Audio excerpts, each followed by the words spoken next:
Hey there, welcome back to another episode of Cooking with Violet Vixen. Today I'm going to show you how to make everyone's dream, a meal in one pot with not a lot of washing up. It's called Beef and Bean One Pot. Here's what we need. This is going to serve 6. If you're not a big eater, you might even stretch it out to 8. And as I said, all you need is a big saucepan.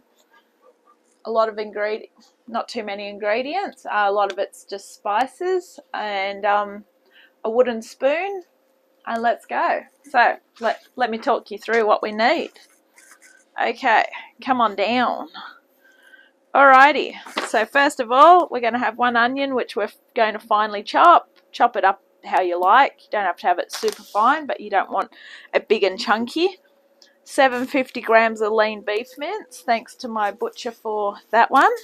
A 400 gram can of whole tomatoes. Drain them and chop them. I've gone for these ones. Try and get Australian if you can.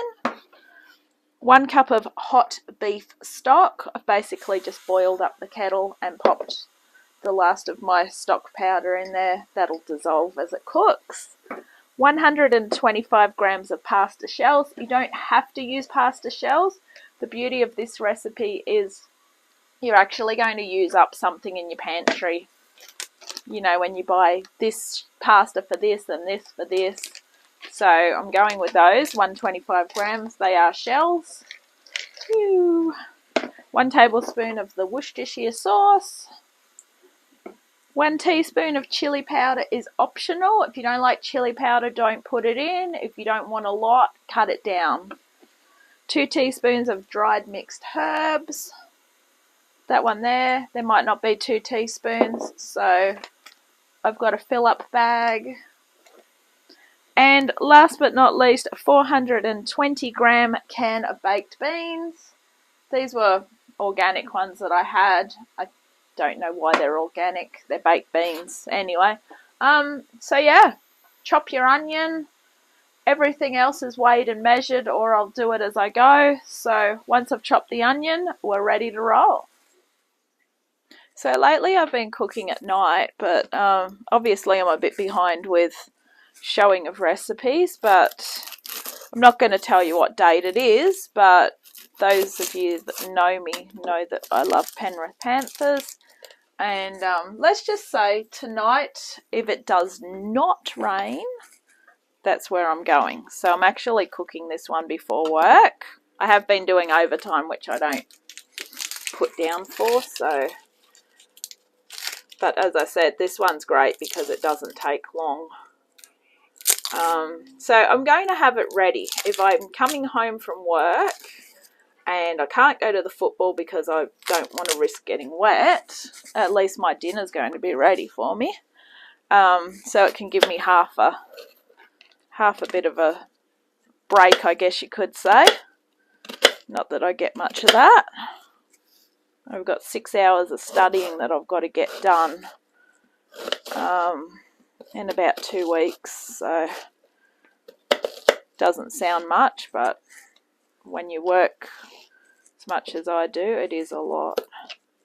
So half my plan is if I don't go to the football tonight, I can try and do some of that while I'm watching it.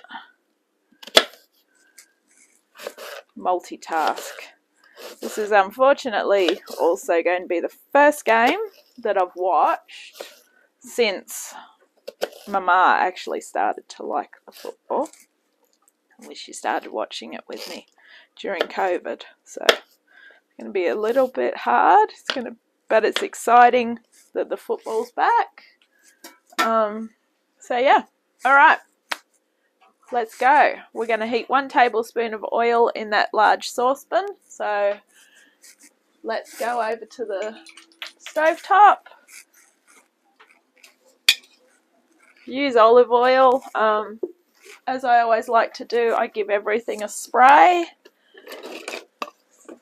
If you want variations on anything that I've got here, you can use them. Alright, we're going to use the one up the back because that's the big one. spray it. You'll thank me later when you have to wash up, even though all I'm going to do is let this cool down and go in the fridge. As I said, it's ready for dinner. Or tomorrow's lunch if I go to the footy. Okay. Alright, we're going to get that nice and hot, and then we want to put that onion in. Alright. Good thing about these silicone chopping boards, which I just try and buy them when I see them. Chop them on, and you can actually carry things over, and they're really easy to use as well. Alright, so we're going to cook that for a couple of minutes. And then we're going to add that mince. Now while that's going on, I'm going to drain the tin of tomatoes so that I can chop them up. Now I like this saucepan because first of all you can see into it, and it's not as tall as the great big ones that I've got. I very rarely use those ones now. I've got two the same, but they're more for really, really big meals, or if I know that this one's not high enough. But I like this one though. Alright, the onion should be sizzling away nicely now. Okay, grab your 750 grams of lean beef mince. I recommend if you can get it from the butcher, mainly because if you buy it in the supermarket, a lot of times you've got to buy it in half a kilo packets or a kilo pack. Let me just tell you, I can tell you this truthfully, it takes a very long time to use 250 grams of beef mince up. So, go and buy what you need from the butcher, and less waste as well. Alright, break that up with your wooden spoon.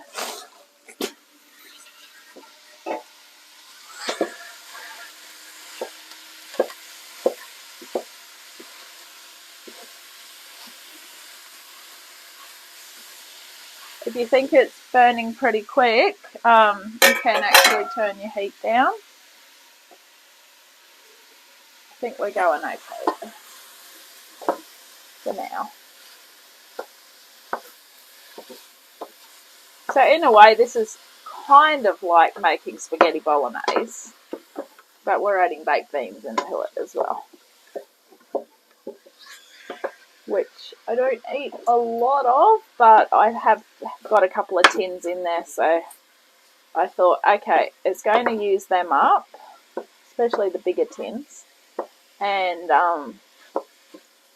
yeah, it uses some pasta as well. And I've got my bit of mince for my extra iron, so it's a win-win. And I think it will freeze really well, and it will taste better the next day too. So there's so many good reasons why a bolognese sort of sauce is always a win.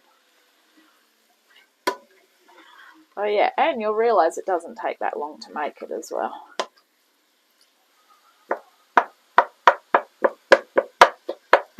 Just keep breaking it up.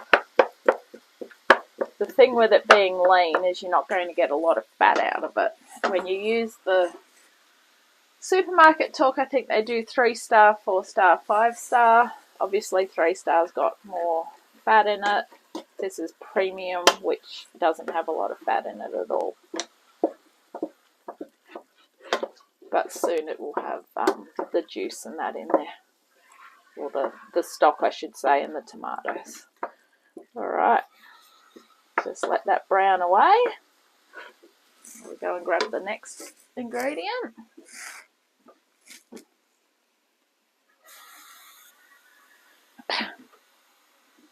Okay, so once we've got this all browned, we are then going to be adding our pasta shells, our stock, our tomatoes, and our herbs, plus our Worcestershire.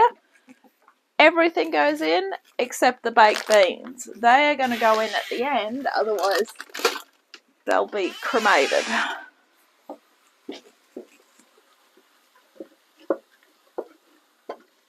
Frazzled, I should say. Cremation is a hard word.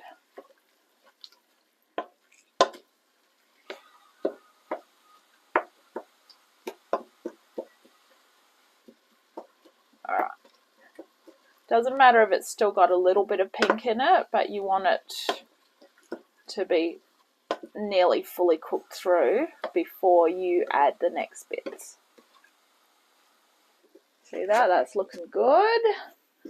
Okay, so while that's going on, I'm going to grab the herbs.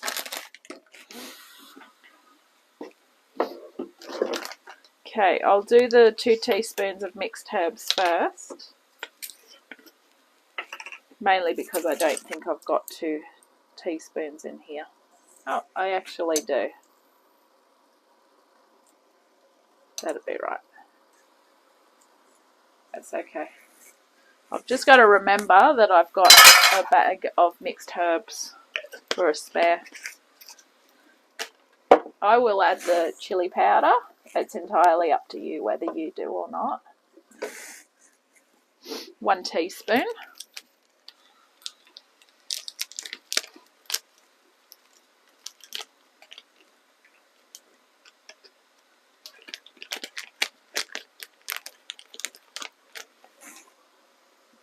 Don't forget that is going to intensify as you leave it. So if you're not a big fan of chili, halve it or leave it out.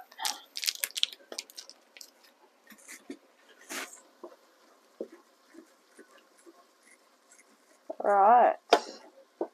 Get that Worcestershire in. Well, that was 1 tablespoon. See how easy this is?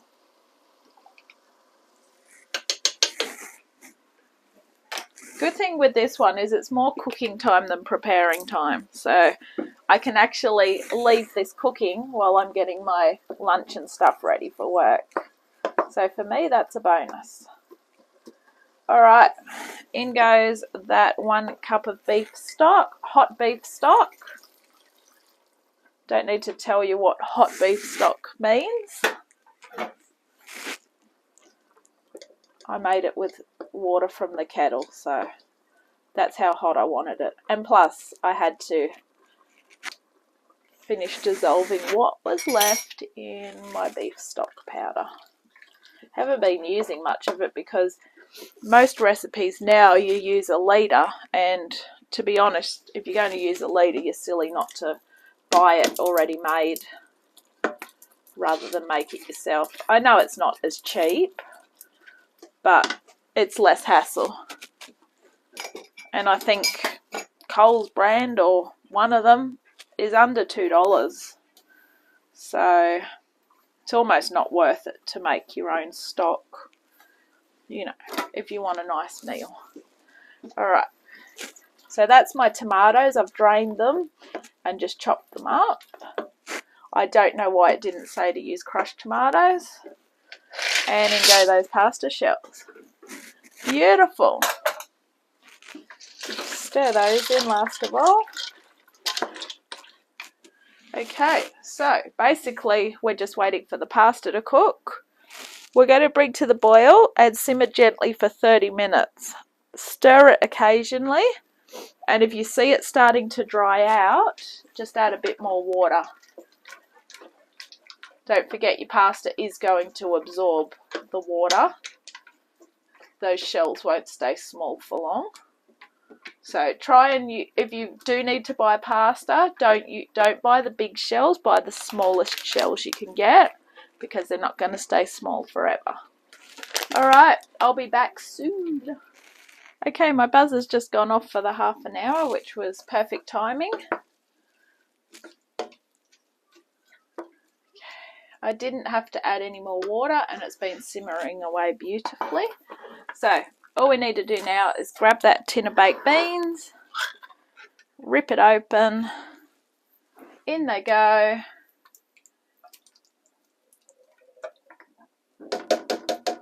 If you've got any prisoners in the can, I suggest you just give it a quick rinse out. We'll bring it up to a gentle boil again, and then we're ready to serve.